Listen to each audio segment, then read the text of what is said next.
Heredé una mansión de un familiar lejano el mismo mes en que mi esposa me confesó que estaba enamorada de otro hombre y quería divorciarse. Me dijo que ya no sentía nada por mí y que su decisión estaba tomada. Yo no le hablé de la herencia de inmediato.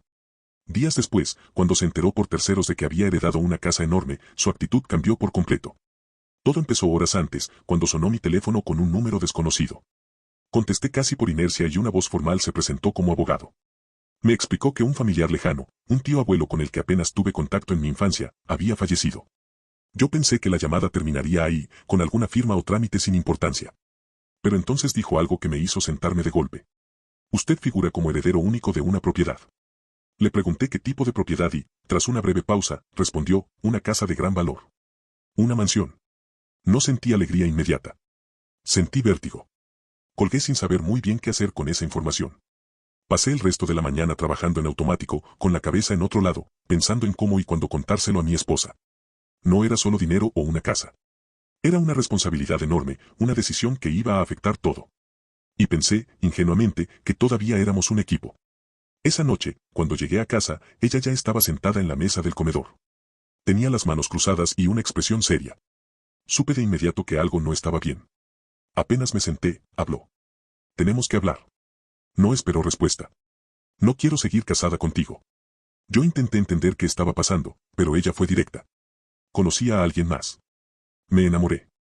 No fue planeado, pero pasó. Y no pienso renunciar a eso. ¿Desde cuándo? Pregunté. Desde hace meses, respondió sin bajar la mirada. No quería hacerte daño, pero tampoco quiero seguir viviendo una mentira. Me quedé en silencio. Pensé en la llamada, en la mansión, en todo lo que había imaginado contarle ese mismo día. Y decidí no hacerlo. No porque quisiera ocultarlo, sino porque entendí que algo ya se había roto mucho antes de que yo lo supiera. Entonces quieres divorciarte, dije finalmente. Sí, respondió. Lo mejor es hacerlo de forma civilizada. Civilizada. Esa palabra me hizo gracia en ese momento, aunque no me reí. Asentí, le dije que necesitaba tiempo para procesarlo y me levanté de la mesa. Esa noche dormimos en habitaciones separadas. Yo casi no dormí. Ella sí. Los días siguientes fueron extraños. Hablábamos lo justo. Ella empezó a salir más seguido, a usar el teléfono con una discreción que antes no tenía. Yo seguía yendo al trabajo, cargando con una noticia que todavía no sabía cómo manejar. Hasta que ocurrió algo que no esperaba. Una tarde, al llegar a casa, noté un cambio en su actitud. Me habló con un tono distinto, más suave. Me preguntó cómo estaba, si había comido, si quería conversar. No le di demasiada importancia hasta que, casi al final, soltó una pregunta que me dejó helado. Oye, ¿es verdad que heredaste una casa? La miré fijamente. ¿Quién te dijo eso? No importa, respondió. Solo dime si es cierto. Asentí. Hubo un silencio breve. Luego sonrió. No una sonrisa de alegría, sino una calculada, como si algo hubiera encajado en su cabeza. Tal vez nos apresuramos con lo del divorcio, dijo. Podemos pensarlo mejor. Por los años que tenemos juntos. Por la familia. Ahí entendí que la historia que yo creía estar viviendo acababa de cambiar. Y que el divorcio ya no iba a ser solo una separación, sino el inicio de algo mucho más oscuro. Al día siguiente noté que ya no era la misma persona que me había pedido el divorcio. Se levantó temprano, preparó café y hasta dejó el pan caliente sobre la mesa, algo que no hacía desde hacía meses. Se sentó frente a mí con una sonrisa tranquila, demasiado tranquila. He estado pensando mucho, dijo. Creo que nos equivocamos al hablar tan rápido de separarnos. No respondí de inmediato. Me limité a mirarla, esperando que continuara.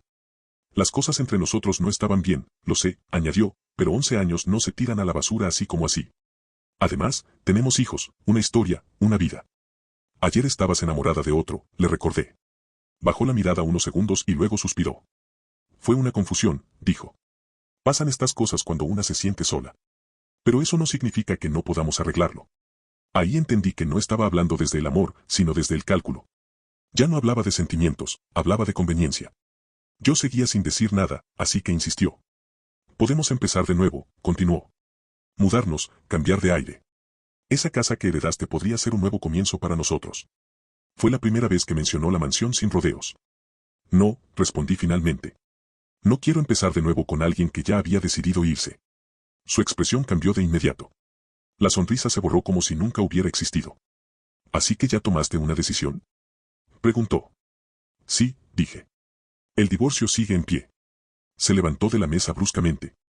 Entonces no me dejas otra opción, dijo con frialdad. Si no quieres arreglar las cosas por las buenas, lo haremos de otra forma. ¿Qué significa eso? Que no voy a irme con las manos vacías, respondió. Yo estuve contigo cuando no tenías nada. Esa casa no la heredaste solo tú, la heredamos como matrimonio. Eso no es cierto, repliqué. La herencia es mía. Sonrió, pero esta vez fue una sonrisa distinta, cargada de algo que no había visto antes. Eso lo decidirá un juez. A partir de ese momento, todo cambió. Dejó de fingir cercanía y empezó a marcar distancia. Cada conversación se volvió tensa. Empezó a hacer comentarios delante de los niños, a insinuar que yo era egoísta, que pensaba más en una casa que en mi familia. ¿Eso les vas a decir cuando pregunten por qué nos separamos? Me lanzó una noche. ¿Que su padre prefirió una mansión antes que a ellos?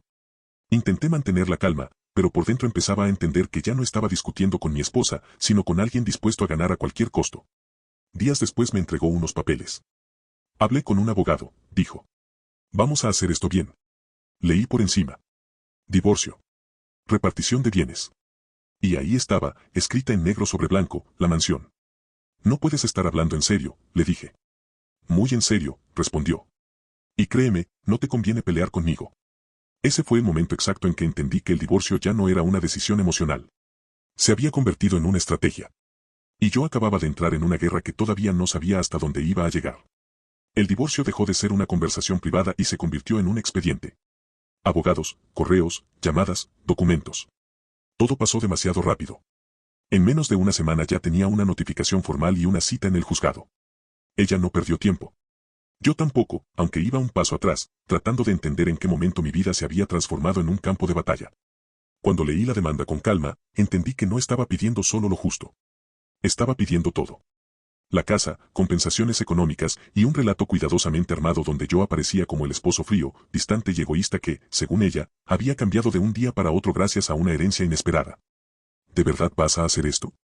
Le pregunté una noche, cuando aún coincidíamos en casa. No me dejaste alternativa, respondió. Tú elegiste el dinero antes que a tu familia. Eso no es verdad. Eso es lo que va a aparecer, dijo, sin inmutarse. En el juzgado la vi distinta. Segura. Preparada. Hablaba con su abogado como si llevaran años trabajando juntos. Yo, en cambio, me sentía fuera de lugar, como si estuviera defendiendo algo que todavía no entendía del todo. Cada vez que mencionaban la mansión, sentía que ese era el verdadero centro de todo, aunque nadie lo dijera explícitamente. Mi clienta estuvo presente durante todo el matrimonio, decía su abogado. Apoyó emocional y económicamente al señor cuando no tenía nada. No es justo que ahora él se quede con un bien de ese valor sin considerar a su familia. Ella asentía, con expresión dolida, mirando al juez de vez en cuando. Yo apretaba los puños bajo la mesa. La herencia es personal, alcancé a decir cuando me dieron la palabra. No fue adquirida durante el matrimonio. Ella giró la cabeza hacia mí y sonrió, como si supiera algo que yo no. Eso lo veremos, murmuró. A partir de ese día, todo se volvió más agresivo. Empezó a revisar cada gasto del pasado, cada discusión, cada mensaje antiguo. Cualquier cosa podía servir para pintar una historia donde yo quedara mal parado. Incluso llegó a decir que yo le había ocultado información, que había planeado todo desde el inicio. Siempre fuiste así, me dijo una tarde. Callado cuando te conviene. Yo empezaba a entender que esto no iba a resolverse rápido. Cada audiencia era más tensa que la anterior. Y cada vez que ella veía que el tema de la casa no avanzaba como esperaba, su mirada se volvía más dura, más impaciente. Fue entonces cuando comprendí algo inquietante: si no lograba quitarme la mansión, iba a buscar otra forma de ganar. Y esa forma no iba a tener nada que ver con el dinero. El cambio fue sutil al inicio, casi imperceptible. Dejó de hablar tanto de la casa y empezó a hablar más de los niños. Al principio lo hacía con cuidado, como si fuera una preocupación genuina. Luego entendí que no lo era. Ellos no te ven, me dijo una noche. Llegas tarde, estás distraído, siempre pensando en tus cosas. Trabajo para mantenerlos, respondí. Eso no es estar presente, replicó. Y un juez lo va a notar. Ahí sentí el primer escalofrío. En la siguiente audiencia, su abogado introdujo un nuevo pedido. Custodia total. Argumentaban que yo no tenía tiempo suficiente para los niños, que mi trabajo y mis nuevas prioridades me hacían inestable como padre. La palabra mansión ya casi no aparecía. Ahora el centro eran ellos. Esto es bajo, le dije al salir del juzgado. Sabes que no es cierto. Estoy pensando en su bienestar, respondió. Alguien tiene que hacerlo. Poco después me soltó la amenaza completa, sin rodeos. Si no llegamos a un acuerdo con la casa, me dijo, voy a pedir permiso para irme del país con ellos. Tengo una oferta de trabajo afuera. Allá estarían mejor. No puedes hacer eso. Claro que puedo, sonrió. Y créeme, no volverías a verlos como ahora. Ahí entendí que ya no estaba luchando por un bien material. Estaba luchando por no perder a mis hijos. Empezó a hablarles distinto, a sembrar dudas. Papá no quiere compartir, papá prefiere una casa grande antes que estar con nosotros. Yo lo notaba en sus miradas, en las preguntas incómodas, en los silencios. Una tarde, mi hijo mayor me preguntó algo que me partió en dos. ¿Es verdad que nos vas a dejar? Sentí una rabia que tuve que tragarme para no explotar. Esa noche no dormí. Repasé cada decisión, cada palabra que había dicho, cada error. Ella había perdido terreno con el dinero, así que había ido directo a lo único que sabía que me podía doblar. Y lo peor era que lo estaba logrando. Fue entonces cuando me di cuenta de que, si no hacía algo pronto, esto iba a terminar de la peor manera posible. No por la casa. No por el divorcio. Sino porque ella estaba dispuesta a destruirme con tal de no perder. Durante días caminé con una sensación constante de derrota. En el trabajo no rendía, en casa apenas hablaba, y cuando estaba con mis hijos sentía que cada minuto podía ser el último en mucho tiempo. Ella lo sabía. Lo notaba en la forma en que me observaba, en cómo dejaba caer comentarios al pasar, como quien disfruta ver a alguien ceder poco a poco. Piénsalo bien, me dijo una noche. No tienes por qué perderlo todo, no respondió cuando le pregunté qué significaba todo. No hacía falta, empecé a revisar el caso por mi cuenta. Documentos, correos, fechas, testamentos. Me di cuenta de que había confiado demasiado en que la verdad bastaría. No bastaba. El sistema no funciona con verdades, funciona con pruebas, argumentos y estrategia. Y yo estaba solo, o eso creía. Una tarde, saliendo del juzgado, me crucé con alguien a quien no veía desde hacía años. Un viejo amigo de la universidad. Nos reconocimos al instante. Intercambiamos algunas frases incómodas hasta que me preguntó qué hacía ahí. Dudé, pero terminé contándole todo. No me interrumpió ni una sola vez. ¿Ya hablaste con un abogado fuerte? Me preguntó. Tengo uno, respondí. Pero no parece suficiente, sonrió apenas. Trabajo con una firma grande, dijo. Muy grande. Déjame ver el caso, no quise ilusionarme. Ya me habían prometido cosas antes. Pero aún así, le envié todo esa misma noche. Al día siguiente me llamó temprano. Tu caso está mal planteado, dijo. No para ti, para ella. Me explicó que la herencia estaba completamente separada del matrimonio. Que el testamento era claro.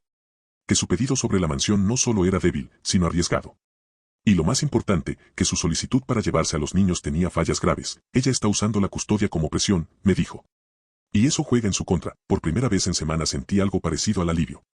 No era una victoria. Era aire. En la siguiente audiencia, todo cambió. Mi defensa presentó documentos nuevos. Argumentos precisos. Objeciones que no habían aparecido antes. Vi cómo la seguridad de ella empezaba a resquebrajarse. Sus respuestas ya no eran tan firmes. Su abogado pidió pausas. Murmuraban entre ellos. Cuando el juez mencionó la posibilidad de que su estrategia afectara negativamente la custodia, su rostro se endureció. Esto no estaba en el plan, me susurró al salir. Nunca debiste usar a los niños, respondí. Días después llegó el golpe final. El permiso para salir del país fue rechazado. La custodia quedó provisionalmente compartida. Y la mansión quedó fuera de toda discusión. Legalmente, ya no había nada que pudiera hacer para quitármela. Por primera vez desde que todo empezó, ella perdió el control. Me traicionaste, me gritó por teléfono. Esto no se acaba así, colgué sin responder. No hacía falta, yo no había ganado porque fuera más fuerte.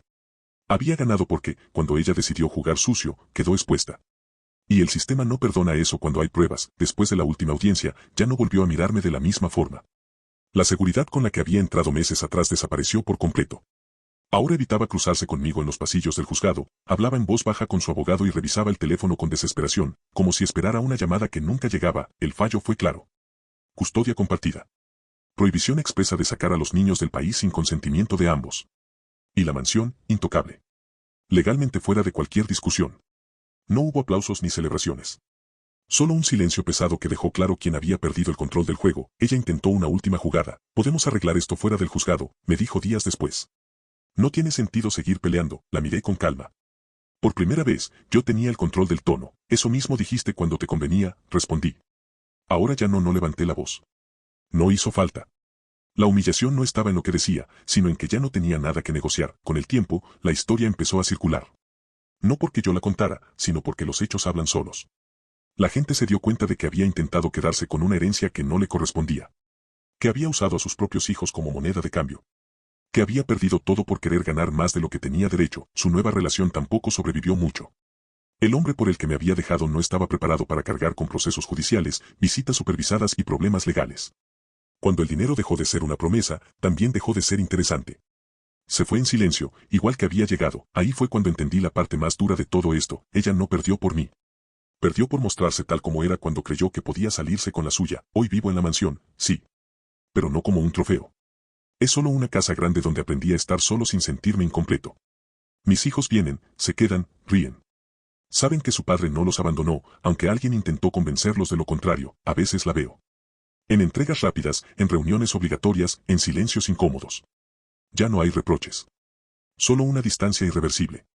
Esa es la verdadera derrota, porque perder un juicio duele, pero perder la máscara frente a todos, eso no se recupera, y entendí algo que no enseñan en ningún matrimonio ni en ningún divorcio. Algunas personas no se enamoran de ti, se enamoran de lo que creen que puedes darles. Cuando eso desaparece, también desaparecen ellas. Yo no gané una guerra, solo dejé de perder contra alguien que nunca jugó limpio.